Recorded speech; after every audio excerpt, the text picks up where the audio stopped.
नमस्ते सभी देशवासियों को, सभी भाई बहनों को आज के इस योग सत्र में मैं बहुत बहुत अभिनंदन करती हूँ। आज जब पूरा विश्व कोरोना के संक्रमण से ग्रसित हो रहा है, ऐसे समय में योग एक रोग प्रतिरोधक क्षमता को बढ़ाने में संजीवनी शक्ति के रूप में सफल सिद्ध हुआ है। तो आइए आज हम कुछ ऐसे योगासनों का अभ्यास करेंगे जो शरीर को स्वस्थ और फिट रखने के साथ साथ शरीर की रोग प्रतिरोधक क्षमता को बढ़ाते हैं, शरीर की मांसपेशियों को मजबूती प्रदान करते हैं, साथ ही जिन्हें हृदय रोग है, जिनका बीपी हाई रहता है, जिन्हें मधुमेह की शिकायत है, जो मानसिक तनाव से ग्रस्त रहते हैं और सबसे ऊपर श्वसन तंत्र को मजबूती प्रदान करने में बहुत ही उपयोगी रहते हैं। तो सबसे पहले हम अभ्यास करेंगे खड़े होकर किए जाने वाले आसन। तो सीधे खड़े हो जाएंगे, टेढ़ी पंजे मिले हुए, दोनों हाथ जंघाओं से लगे। सबसे पहला आसन पूर्वोत्तानासन, फेफड़ों को पूरा खिंचाव देने के लिए। और जब हम अभ्यास करते हैं तो आप देखिएगा, पहले दोनों हाथों को जोड़ते हुए वक्षस्थल के पास लेकर आएंगे, श्वास को भरते हुए दोनों हाथों को ऊपर ले जाते हुए सिर को पीछे की ओर झुकाते हुए बैंड कीजिए पीछे। ऐसी स्थिति में पूरा खिंचाव आपके लंग्स में, तो फ्रेश ऑक्सीजन लंग्स में पूरी प्रकार से समाहित हो पाती है, एक एक सेल को ऑक्सीजन मिल पाती है। श्वास छोड़ते हुए सीधा वापस स्थिति। अगला अभ्यास हम करेंगे ताड़ासन। इसी स्थिति में एड़ी पंजे मिले हुए और धीरे धीरे दोनों हाथों को ऊपर की ओर ले जाते हुए दोनों हाथों का ग्रिप बनाएंगे। हथेलियों का रुख ऊपर आसमान की तरफ करते हुए पंजों के बल पे पूरे शरीर को ऊपर की ओर उठा लेंगे। पूरे शरीर में खिंचाव श्वसन तंत्र को, रेस्पिरेटरी सिस्टम को स्ट्रॉन्ग बनाने के साथ साथ ताड़ासन का अभ्यास बच्चों की लंबाई को बढ़ाने में सहायक और हाथों को, पैरों की मांसपेशियों को, पेट के मोटापे को कम करने में, रीढ़ की हड्डी को सुदृढ़ बनाने में सहायक है। श्वास को छोड़ते हुए धीरे धीरे नीचे की तरफ दोनों हाथों को लेकर आए। और अगला अभ्यास हम करेंगे त्रिकोणासन। दोनों पैरों में अंतर, दोनों हाथ 180 डिग्री में। श्वास को छोड़ते हुए पहले दाईं तरफ झुकते हुए दायां हाथ दाएं पैर के पास धरती से स्पर्श करें, बायां हाथ ऊपर, पंजे का हाथ हथेली का रुख सामने की तरफ और सिर को ऊपर की तरफ घुमाते हुए ऊपर वाले हाथ की तरफ देखें। पैरों की मांसपेशियों को मजबूती प्रदान करने के साथ साथ आपके भीतर एक एक सेल तक ऑक्सीजन को पहुंचाने में सहायक है त्रिकोणासन का अभ्यास। श्वास भरते हुए ऊपर, अब दूसरी तरफ से बाईं तरफ से झुकते हुए अभ्यास करेंगे। ध्यान देंगे जिनकी कमर में दर्द है वे लोग सामने की तरफ साइड में नहीं झुकें। सामान्य स्थिति। अगला अभ्यास पीठ के बल लेटकर करेंगे, तो पीठ के बल सीधे लेट जाएंगे।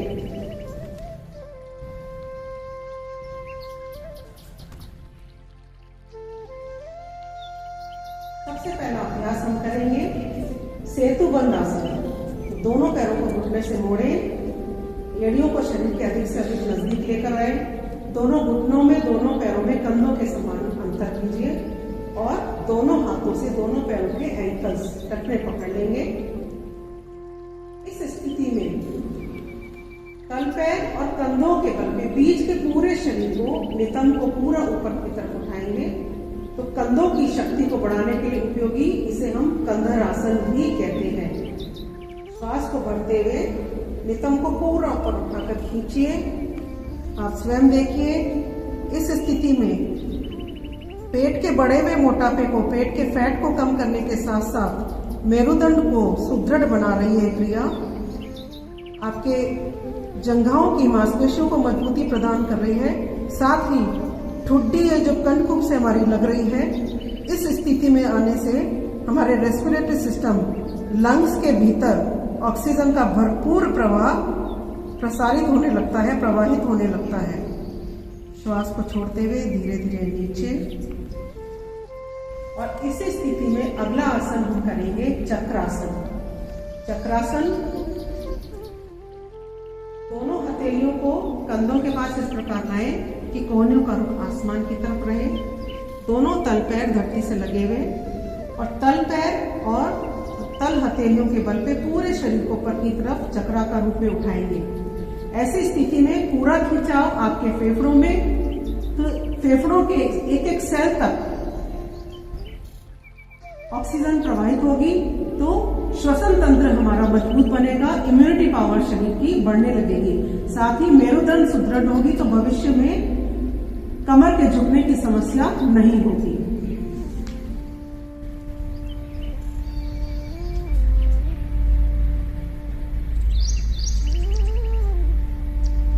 श्वास छोड़ते हुए धीरे धीरे नीचे और शवासन में विश्राम।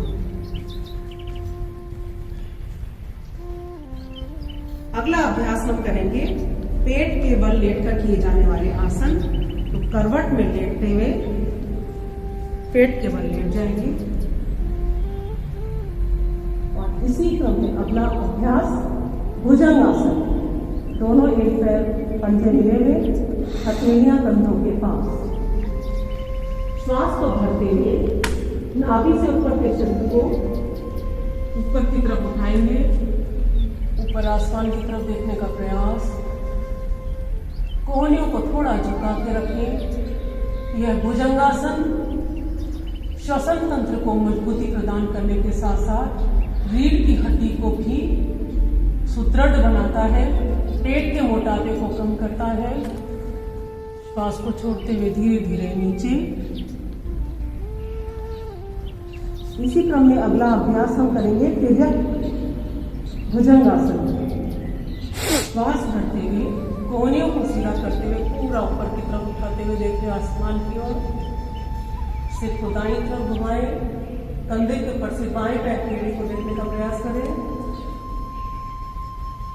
सामने की ओर लाते हुए धीरे धीरे वापस नीचे। फिर से श्वास को भरते हुए ऊपर उठाएं, बाईं तरफ देखते हुए दाएं पैर की एड़ी की ओर देखें। यह भुजंगासन आज के परिप्रेक्ष्य में कोरोना संक्रमण के समय जिन्हें निमोनिया की शिकायत होती है, जिनके श्वसन तंत्र में अवरोध उत्पन्न हो जाते हैं, उस स्थिति में आज डॉक्टर्स भी भुजंगासन का अभ्यास प्रिस्क्राइब कर रहे हैं। तो बहुत ही उपयोगी आसन है। और अगला अभ्यास हम करेंगे धनुरासन। दोनों पैरों को घुटने से मोड़ लीजिए, दोनों हाथों से दोनों पैरों के एंकल्स को पकड़ लीजिए।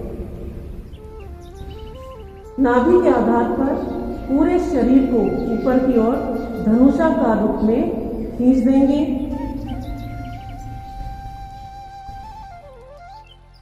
सांस को भीतर की ओर रोक के रखें, यथाशक्ति रुकेंगे और पूरा खिंचाव रेस्पिरेटरी सिस्टम पे, गले की मांसपेशियां और लंग्स की मांसपेशियां, पूरा खिंचाव आ रहा है। श्वास को बाहर की ओर निकालते हुए विश्राम।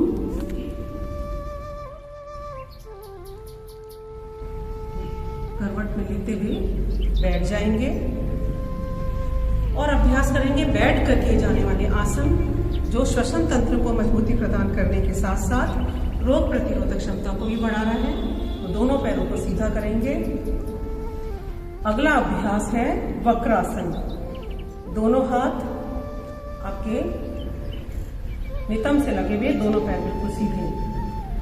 बायां पैर सीधा, दाएं पैर को मोड़ लीजिए, तल पैर को घुटने के पास लाके रखें। दायां हाथ राइट हैंड को पीछे नितंब से थोड़ी दूरी पर रखें और बाएं हाथ को दाएं घुटने से लपेटते हुए धरती पे लाएं। दाईं तरफ पीछे की तरफ देखें। पूरा दबाव आपके पेट पर, जिन्हें प्रोस्टेट की शिकायत है उनके लिए उपयोगी, जिन्हें मधुमेह की शिकायत है उनके लिए उपयोगी, उदर संबंधी रोगों से मुक्ति पाने के लिए बहुत ही उपयोगी यह वक्रासन का अभ्यास। हाथों और पैरों की स्थिति को बदलते हुए दूसरी तरफ से करेंगे। श्वास को भीतर की ओर लेकर रोकते हैं, कम से कम 10 सेकंड रुकेंगे तो पूरा प्रभाव आपके श्वसन तंत्र पर,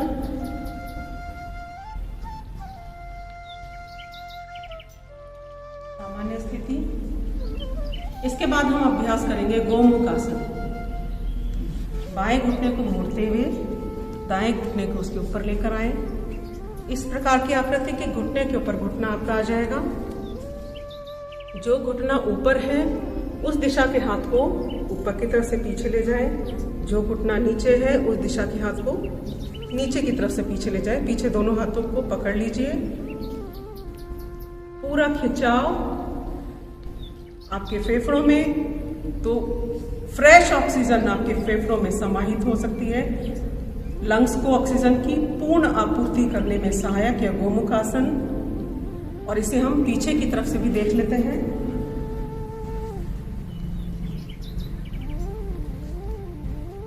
हाथों की स्थिति देख लीजिए। अगर जितना हम इसे पकड़ पाएंगे उतना ही हमारे लंग्स में खिंचाव आएगा और उतनी ही उनको ऑक्सीजन कैरी कैपेसिटी बढ़ जाएगी। और इसके बाद हम अभ्यास करेंगे अर्धउष्ट्रासन। अर्धउष्ट्रासन के लिए घुटनों के बल हम खड़े हो जाएंगे। दोनों हाथ नितंब के ऊपर, श्वास को भरते हुए सिर को पीछे की तरफ झुकाएं, कोहनियों को पीछे की तरफ कर दीजिए।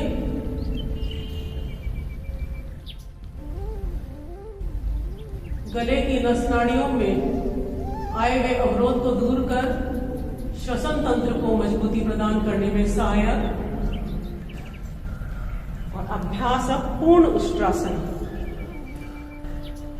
दाएं हाथ को ऊपर की तरफ से उठाते हुए पीछे दाएं पैर पर ले जाके रखिए। बाएं हाथ को ले जाते हुए बाएं पैर पर लाकर रखिए। शरीर की आकृति इंग्लिश के लेटर डी की भांति। उष्ट्रासन का अभ्यास थायराइड ग्लैंड के लिए बहुत उपयोगी और रेस्पिरेटरी सिस्टम में लंग्स को मजबूती प्रदान करता है। श्वास भरते हुए, श्वास को छोड़ते हुए वापस सिद्धासन, सुखासन, पद्मासन की स्थिति में सीधे बैठ जाएंगे। इसके बाद हम अभ्यास करेंगे हस्त प्रसारित आसन, जो आज के परिप्रेक्ष्य में बहुत ही सरल है और किसी भी उम्र का व्यक्ति इसे कभी भी कर सकता है। तो बहुत ही आसान लेकिन बहुत ही लाभदायक हस्त प्रसारित आसन। दोनों हाथों को सामने की तरफ मिलाएंगे तो ऐसी स्थिति में श्वास आपका बाहर की तरफ रहेगा। तो साथियों, श्वास को भरते हुए पूरा हाथों को फैलाएंगे। पूरा श्वास को लंबा गहरा भीतर की ओर करने का प्रयास। फिर श्वास को छोड़ते हुए सामने की तरफ हाथ वापस लाएं। फिर श्वास को भरते हुए पूरा पीछे की तरफ ले जाएं।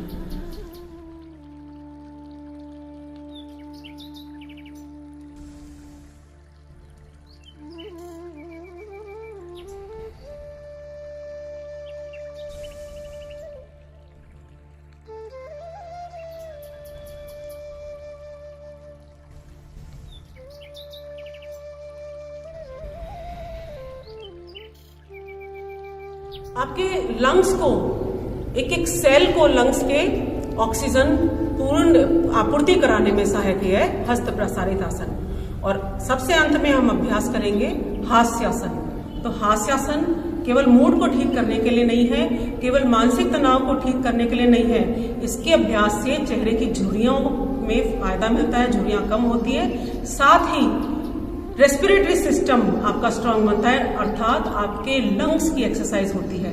तो खुलकर ठहाका लगाकर हंसेंगे, अपने आप को प्रसन्नचित करेंगे।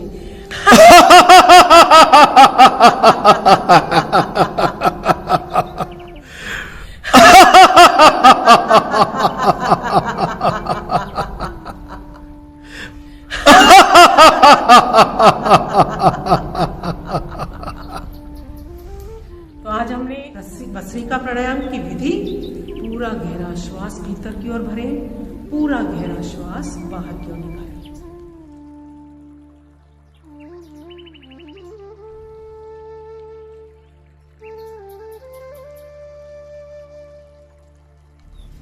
आंखें कोमलता से बंद और चेहरे पर प्रसन्नता का भाव रखते हुए, यदि 2.5 सेकंड का समय श्वास को भीतर की ओर लेने में लगा रहे हैं तो 2.5 से 5 सेकंड का समय श्वास को बाहर की ओर छोड़ने में लगाएं। सीधा सीधा सिद्धांत, जितना समय श्वास को भीतर की ओर लेने में लगा रहे हैं उतना ही समय या उससे दुगना समय श्वास को बाहर की ओर छोड़ने में लगाना है।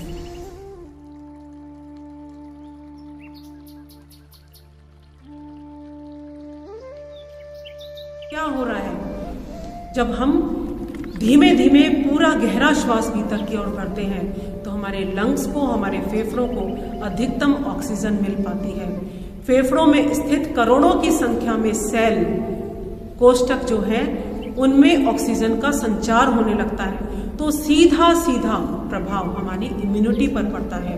हमारी इम्यूनिटी पावर बढ़ने लगती है। कैसे कि जब लंग्स में एक एक सेल तक ऑक्सीजन पहुंचती है तो लंग्स की ब्लड प्योरिफिकेशन कैपेसिटी बढ़ जाती है। ब्लड प्योरिफिकेशन कुछ नहीं है, शुद्ध रक्त और अशुद्ध रक्त, अर्थात शुद्ध वह जिसमें ऑक्सीजन है, अशुद्ध वह जिसमें ऑक्सीजन नहीं है, कार्बन डाइऑक्साइड अधिक है। तो जब लंग्स को अधिकतम ऑक्सीजन मिलेगी तो ब्लड में ऑक्सीजन घुलेगी, ऑक्सीजनेटेड ब्लड हार्ट के पास जाएगा, हार्ट के माध्यम से पूरे शरीर के एक एक सेल तक ऑक्सीजन पहुंच पाएगी। सेल ऑक्सीजन को ग्रहण करेगा, कार्बन डाइऑक्साइड को वापस करेगा तो डीऑक्सीजनेटेड ब्लड के रूप में हार्ट के माध्यम से लंग्स के पास वापस अशुद्ध रक्त आ जाता है। यह क्रिया सतत रूप से 24 घंटे चलती रहती है। कितना अद्भुत हमारा शरीर ईश्वर ने बनाया है, कि कितनी अद्भुत संरचना की है कि ये सारा सिस्टम बिना किसी अवरोध के चलता रहता है। तो भस्त्रिका प्राणायाम इसमें और सहायक है। तो जिन्हें नजला, जुकाम, खांसी, साइनस की शिकायत रहती है, श्वास एलर्जी रहती है, जो अस्थमेटिक है, बहुत ही उपयोगी है क्योंकि लंबा गहरा श्वास लेते हैं तो जब ऑक्सीजन अधिक मात्रा में पहुंचती है तो ये सारे विकार धीरे धीरे शरीर से समाप्त होने लगते हैं। जो मानसिक अवसाद से ग्रस्त हैं उनके लिए बहुत उपयोगी है भस्त्रिका प्राणायाम का अभ्यास। विश्राम। अगला अभ्यास हम करेंगे कपालभाति। कपालभाति अभ्यास को करने की विधि, लगातार श्वासों को बाहर की ओर छोड़ेंगे, पेट स्वतः ही अंदर की ओर पीठ से लग जाएगा।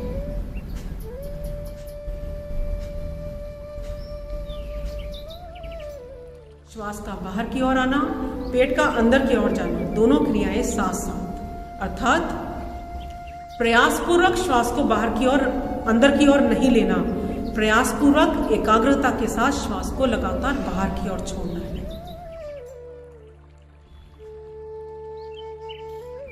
यही तो श्वास पर नियंत्रण है। जैसा कि मैंने पहले कहा था, श्वासों पर संपूर्ण नियंत्रण है प्राणायाम। तो कपालभाति में नियंत्रण के साथ, लयबद्धता के साथ श्वास को लगातार बाहर की ओर छोड़ना है। कपाल का अर्थ है ये फॉरहेड, चेहरे का अग्रभाग, और भाति का अर्थ है तेज, ओज, कांति, आभा, प्रकाश, ग्लो, ब्राइटनेस। तो ऐसा प्राणायाम जो चेहरे का ओज बढ़ा देता है, चेहरे पर कांति की प्राप्ति होती है इसके अभ्यास से।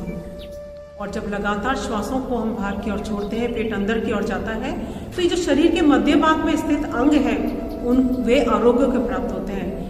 उदर संबंधी रोगों से मुक्ति मिलती है, जिन्हें गैस की शिकायत रहती है, कब्ज की शिकायत है, बहुत लाभदायक है उनके लिए। साथ ही लीवर को आरोग्य प्रदान करता है, पैनक्रियास को एक्टिवेट करता है, तो जिन्हें मधुमेह की शिकायत है उनके लिए बहुत उपयोगी।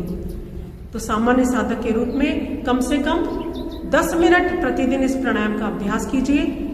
जिन्हें मधुमेह की शिकायत है, अन्य जटिल रोग है, वे 15 मिनट से ऊपर भी अभ्यास कर सकते हैं।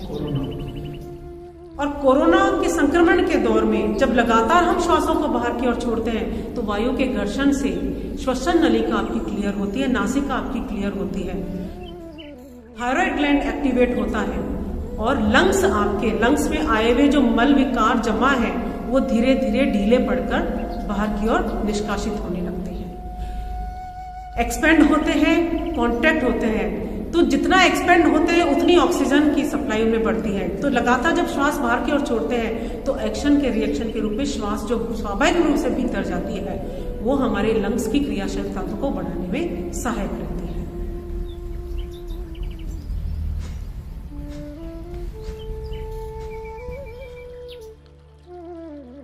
पूरे भाव के साथ श्वास को लगातार छोड़ते रहे, लयबद्धता के साथ, एक रिदम में, बिना रुके।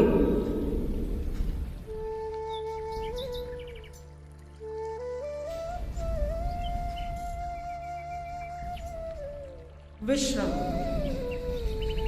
इसके बाद हम अभ्यास करेंगे अनुलोम विलोम प्राणायाम। और अनुलोम विलोम प्राणायाम के अभ्यास करने के लिए दाएं हाथ को ऊपर उठाएंगे, दाईं नासिका को बंद करेंगे, बाएं से लंबा गहरा श्वास भीतर की ओर भरें, फिर बाएं नासिका को बंद करते हुए दाएं से श्वास को बाहर की ओर निकाल दीजिए। दाएं से वापस श्वास को भरें और बाईं दिशा से श्वास को बाहर निकाल दें। एक आवृत्ति पूरी हुई, अर्थात बाएं से श्वास को लिया है तो बाएं पे लाकर ही इस चक्र को खत्म करना है। बहुत साधारण शब्द है। तो लेफ्ट से इनहेल करेंगे, राइट से एक्सहेल करेंगे, राइट से इनहेल करेंगे, लेफ्ट से एक्सहेल करेंगे। लगातार इस क्रिया को हम अभ्यास करेंगे तो शरीर में स्थित हजारों करोड़ों की संख्या में जो नस नाड़ियां हैं उनका शुद्धिकरण हो जाता है। शरीर की एक एक नस नाड़ी जब शुद्ध हो जाती है तो शरीर में वात, पित्त और कफ का संतुलन बना रहता है। जिन्हें कफ संबंधी रोग है उनके लिए, जिन्हें पित्त संबंधी रोग है उनके लिए, और जिन्हें वायु संबंधी, वात संबंधी रोग है उनके लिए, सभी के लिए बहुत उपयोगी अनुलोम विलोम प्राणायाम। आप अभ्यास कीजिए। जितना समय श्वास को भीतर की ओर लेने में लगा रहे हैं उससे दुगना समय श्वास को बाहर की ओर छोड़ने में लगाएं।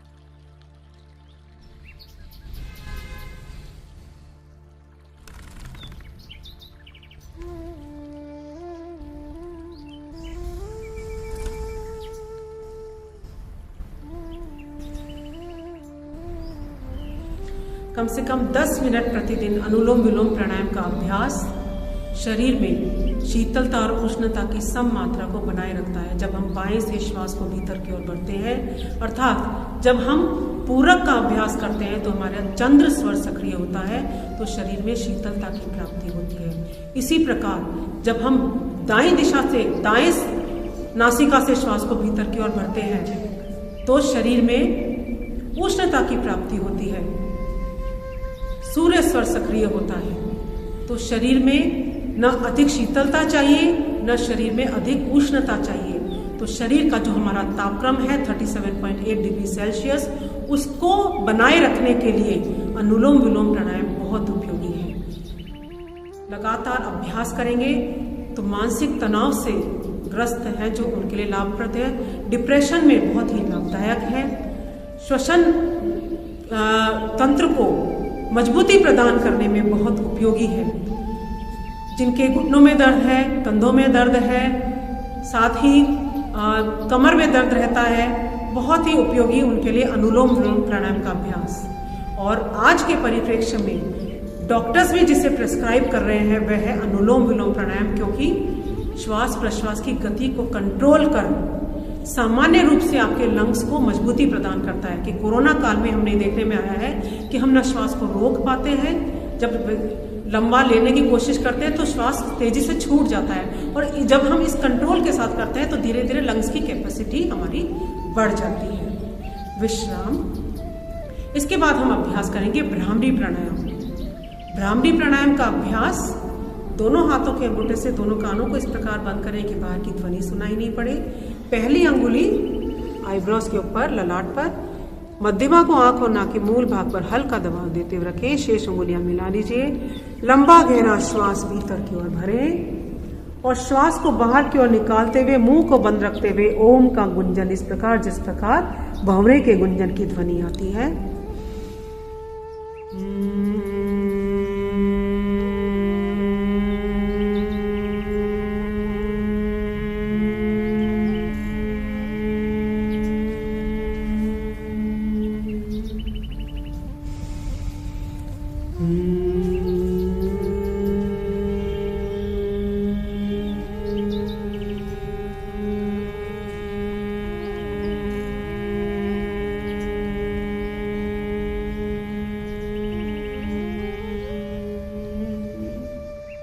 ब्राह्मणी प्राणायाम का अभ्यास हम 3, 5, 7, 11 इस भांति काउंटिंग में कर सकते हैं। और ब्राह्मणी प्राणायाम नाक कान गले संबंधी रोगों के लिए बहुत ही लाभकारी है। इसलिए श्वसन नलिका में आयव्य अवरोध दूर करता है, मन की चंचलता को दूर करता है और सीधा सीधा प्रभाव हमारे ब्रेन में ऑक्सीजन का संचार होता है, ब्रेन की क्रियाशीलता को बढ़ा देता है ब्राह्मणी प्राणायाम का अभ्यास। और अगला प्राणायाम ओम का उच्चारण, उद्गीत प्राणायाम। पूरा गहरा श्वास भरेंगे। अ, उ और म 3 अक्षरों से मिलकर बना है ओम ध्वनि, प्रभु का निज नाम। तो पहले ओ का उच्चारण, फिर म का उच्चारण।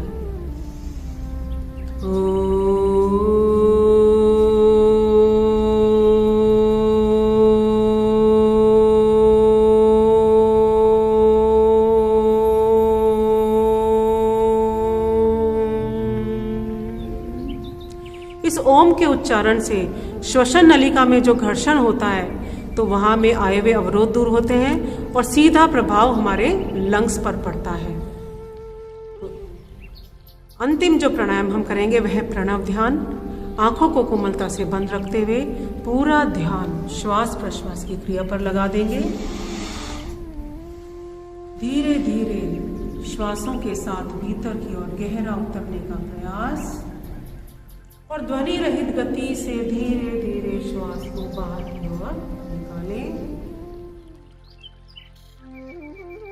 मन ही मन ओम का मनन व चिंतन।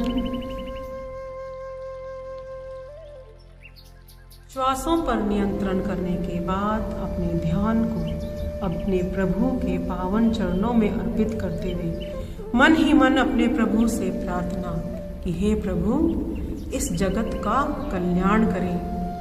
चारों ओर जिस कोरोना महामारी ने अपना प्रकोप मचाया हुआ है, इसे शांत करें। प्रत्येक व्यक्ति को सद्बुद्धि दें, उसमें सकारात्मक विचारों का संचार करें। जब हम प्रत्येक कार्य को ईश्वर के प्रति समर्पित होते हुए करते हैं तो हमारा अहंकार टूटने लगता है। जब मैं नहीं रहता तो चारों ओर प्रकाश ही प्रकाश दिखाई देने लगता है और फिर हमें प्राप्ति होती है प्रभु के आशीर्वाद के रूप में दिव्य कांति, दिव्य ऊर्जा, दिव्य आनंद, दिव्य शांति। चारों ओर से ईश्वर के आशीर्वाद के रूप में हमारे ऊपर प्रकाशित होते हुए, बरसते हुए महसूस होता है। दोनों हथेलियों का घर्षण करें और गरम गरम हथेलियों को कटोरी नुमा बनाते हुए दोनों आंखों पर लाके रखें। आंखों को कोमलता से खोल दें। आंखों को रिलैक्स करने के लिए बहुत उपयोगी। तो आज हमने इन प्राणायाम का अभ्यास किया जो न केवल शरीर की रोग प्रतिरोधक क्षमता को बढ़ाते हैं, श्वसन तंत्र को, रेस्पिरेटरी सिस्टम को उपयोगी बनाने में बहुत सहायक है और आज के समय में बहुत ही आवश्यकता है इसकी। जब कोरोना ने, क्योंकि कोरोना का सबसे पहला जो प्रभाव पड़ता है नासिका, श्वसन नलिका और लंग्स में जब उसका ज्यादा संक्रमण हो जाता है तो निमोनिया का प्रभाव बढ़ जाता है और ऐसी स्थिति में व्यक्ति को श्वास लेने में परेशानी होने लगती है। तो योगासन का अभ्यास, प्राणायाम का अभ्यास, इसमें इस लंग्स को नेचुरल वेंटिलेटर उपयोग बनाने में बहुत सहायक रहता है। तो अंत में हम इस मंत्र के साथ हम सत्र को विराम देंगे। असतो मा सद्गमय तमसो मा ज्योतिर्गमय मृत्योर्मा अमृतं गमय। ॐ सर्वे भवन्तु सुखिनः सर्वे सन्तु निरामयः सर्वे भद्राणि पश्यन्तु मा कश्चित् दुःखभाग् भवेत्। आशा है आप इन प्राणायामों का अभ्यास करेंगे और लाभान्वित होंगे। नमस्कार। बोलना है ना तुम राज्य डिलीट करती हूँ, कोई बात नहीं। दोबारा बोलूँगी। सभी को मेरा नमस्कार। मैं डॉक्टर वृंदा राव, वरिष्ठ आयुर्वेद चिकित्सा अधिकारी, राजकीय सेवा में। राजस्थान में हुए गुरुची घनवटी के multi centric research clinical research trial में जुलाई 20 से अक्टूबर 20 के बीच as a coordinator, team coordinator मुझे काम करने का सुअवसर मिला।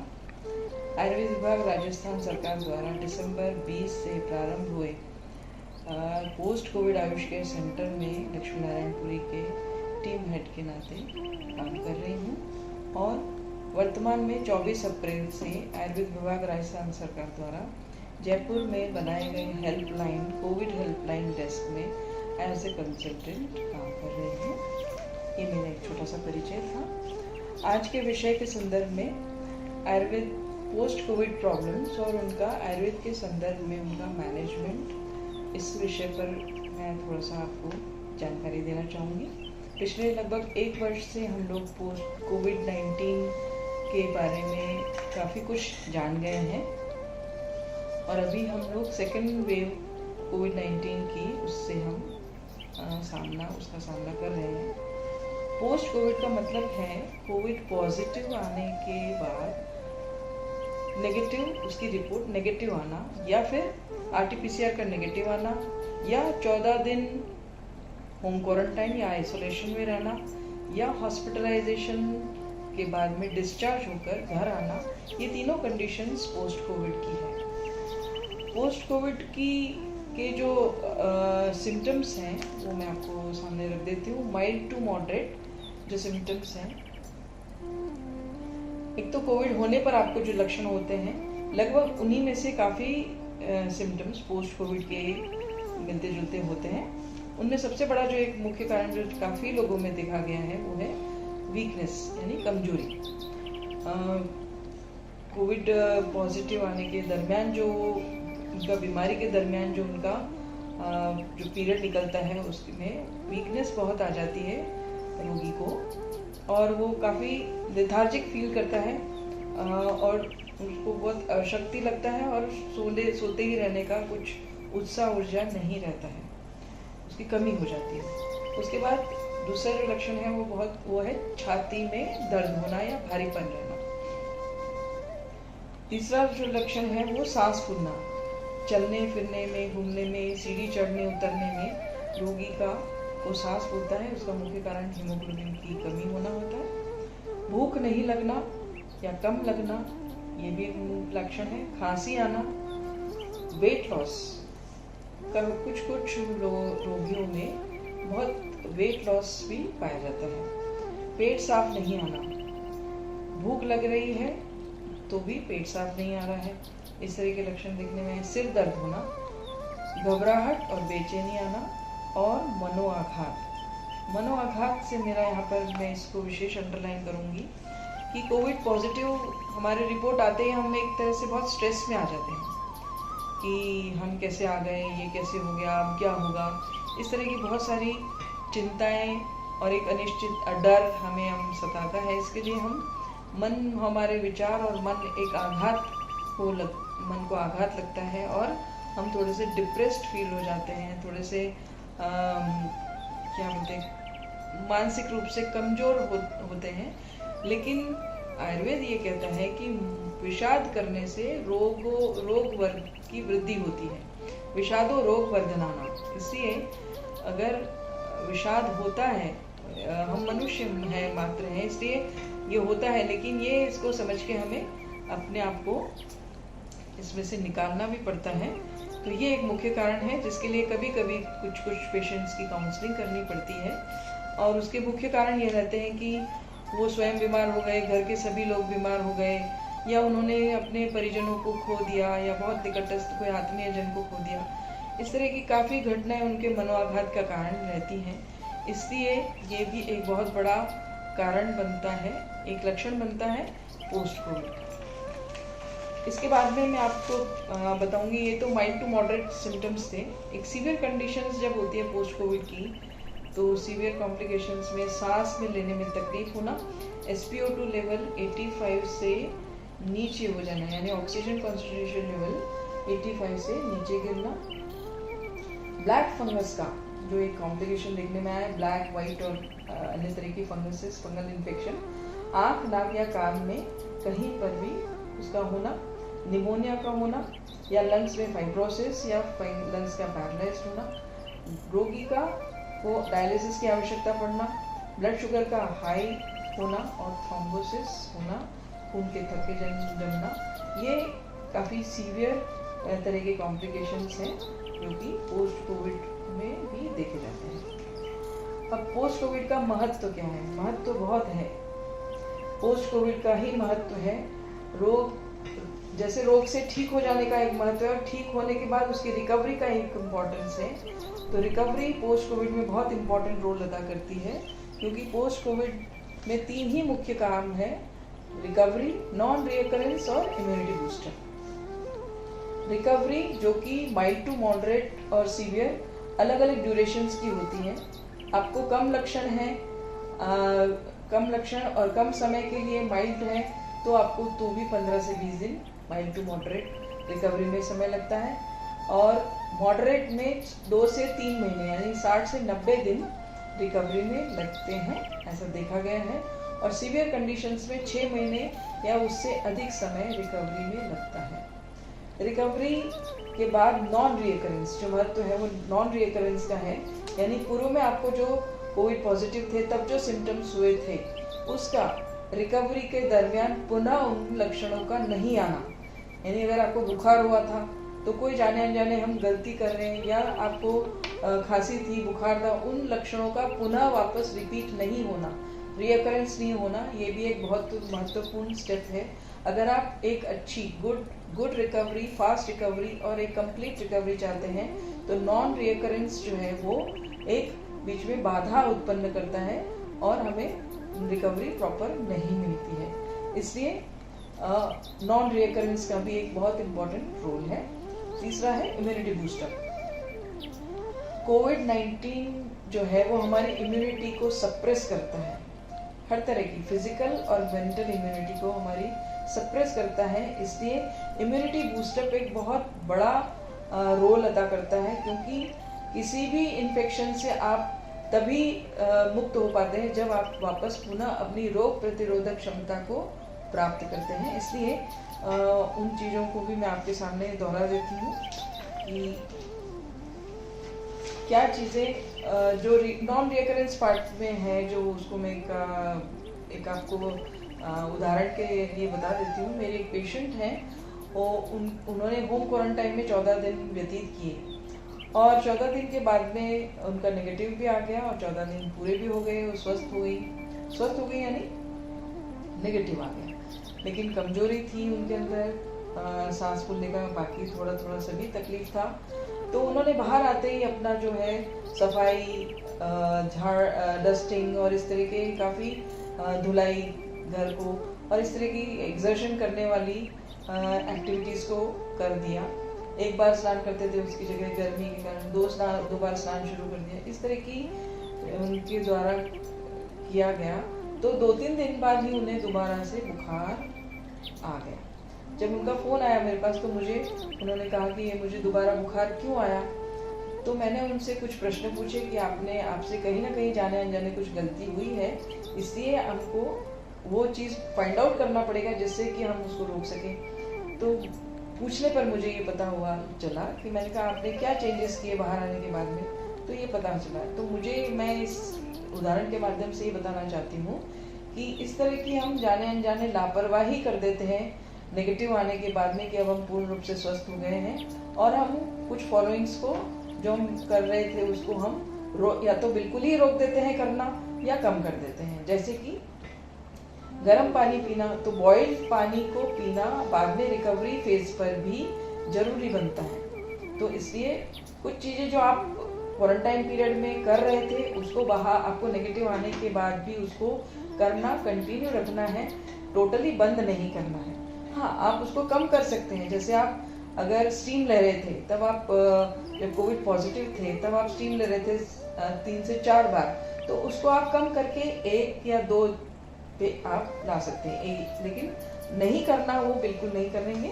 1 या 2 बार जरूर स्टीम लेंगे, मिनिमम 1 बार तो करना ही करना है। और इस तरह की गलतियां हम नहीं करेंगे। पानी बॉईल करके पीना है तो बॉईल सुबह में 1 बार बॉईल गर्म पी लीजिए, उसके बाद बॉईल रूम टेम्परेचर का पी लीजिए। ये बॉईल पानी एकदम से नहीं छोड़ना है, पानी को, गर्म पानी जो आप पीते हैं। इसी तरह से योग, प्राणायाम और आसन के बारे में है। जब ये चीज़ें हम अचानक से अंदर हम क्वारंटाइन पीरियड में कर रहे थे, होम आइसोलेशन में या हॉस्पिटल में कर रहे थे, और हम बाहर आके उसको एकदम से रोक देते हैं, तो भी हम इम्यूनिटी प्रॉपर नहीं गेन कर पाते हैं। इसलिए सबसे पहले इम्यूनिटी बूस्टअप के पार्ट पे जो सबसे पहला पॉइंट बनता है वो है हमारा मनोबल। व्यक्ति को अपना मन, विचार और भावों को, मनोबल को बढ़ाना होता है, स्वयं को भी बढ़ाना होता है। किसी के माध्यम से भी आप बढ़ा सकते हैं, काउंसलिंग के माध्यम से, लेकिन स्वयं को भी यह प्रयत्न करना चाहिए कि मुझे स्वस्थ होना है, ऐसा मैं अपने मन में विचार करूं या ऐसा भाव लाऊं कि मैं कैसे स्वस्थ हो सकती हूँ, मुझे क्या करना चाहिए, क्या नहीं करना चाहिए, उसके बारे में मुझे जिज्ञासा हो, तो या मुझे कोई बता रहा है तो मैं उसको फॉलो करूँ। ये भी तो मनोबल अपना स्वस्थ रखेंगे, उच्च रखेंगे, तो हम जल्दी ही रिकवरी कर पाएंगे। इसके बाद औषधियों का रोल आता है। इम्यूनिटी बूस्टअप के लिए आयुर्वेद के रसायन और मेद्य रसायन और टॉनिक्स जो हैं वो उनका बहुत अच्छा रोल है।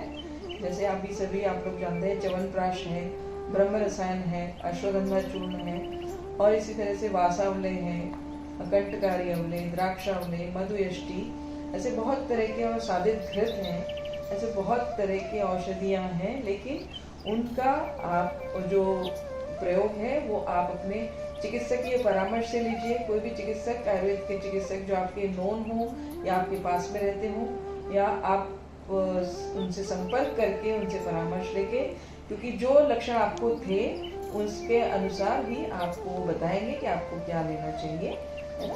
और आहार का जहाँ तक बात है, अच्छा हम पौष्टिक आहार में, समय पर पौष्टिक आहार में ऋतु अनुसार जो भोजन है, शाक है, उनका प्रयोग करें, और ऋतु अनुसार जो फल हैं उनका प्रयोग करें। आम, खरबूज, तरबूज, मौसमी, अनार, एप्पल, बील, अभी बील का मौसम है। इनको फलों के बारे में कहना है सिर्फ मुझे कि ये कोई भी रेफ्रिजरेटेड ना हो, फ्रिज में रखे हुए ना हो। इनको आप फ्रिज में रखे भी हैं तो बाहर 1 घंटे पहले बाहर निकाल के रूम टेम्परेचर का, उसके बाद ही इसको खाएं। वैसे ना रखें फ्रिज में तो वो सबसे आइडियल अवस्था है, ठीक है। इसके बाद में गरिष्ठ भोजन हमें नहीं करना है, तला हुआ या मैदा मावा के आइटम ये हमें नहीं खाने।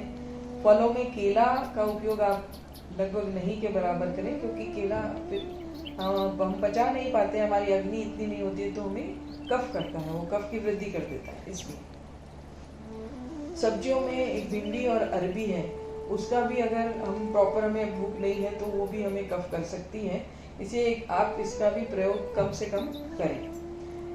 उसके बाद में जो हम ले सकते हैं वो चीज़ें हैं भुने हुए चने, जो चने होते हैं, सिके हुए जौ की, और अलग तरह की धानियाँ होती हैं, मुरमुरे, मखाने, किशमिश, मुनक्का, सत्तू, जौ चने का सत्तू, ये हमें रिकवरी पार्ट पे इम्यूनिटी के लिए भी लेना चाहिए।